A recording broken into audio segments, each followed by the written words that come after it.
Chinmayya guarantee గుర్తొచ్చింది. బేసిక్‌గా ఆవిడ ఈ పాట పాడారు.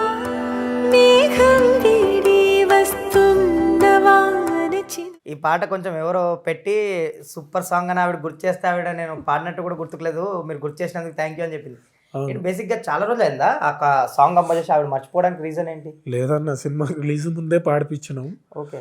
బట్ ఆ టైంలో మేడం వాళ్ళ హస్బెండ్ సార్ చేసిన సినిమా గర్ల్ ఫ్రెండ్ రిలీజు ఆ ప్రెషర్లో ఉన్నట్టున్నారు పాపం. ఓకే. వచ్చేసిరన్నారు, పాడేసి వెళ్ళిపోయారు.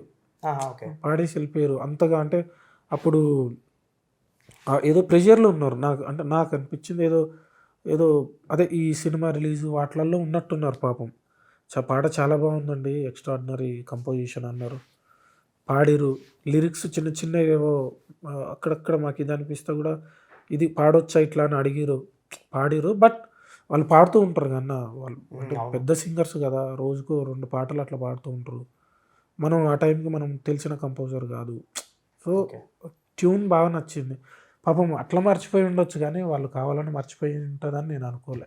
బట్ సాంగ్ విన్నాక షేర్ చేశారన్న. అవును, చాలా బాగుంది, థ్యాంక్స్ గుర్తు చేసినందుకు అని. నేను ఇన్స్టాగ్రామ్లో పోస్ట్ చేస్తే రీపోస్ట్ చేశారు. నాకు చాలా హ్యాపీ అనిపించింది.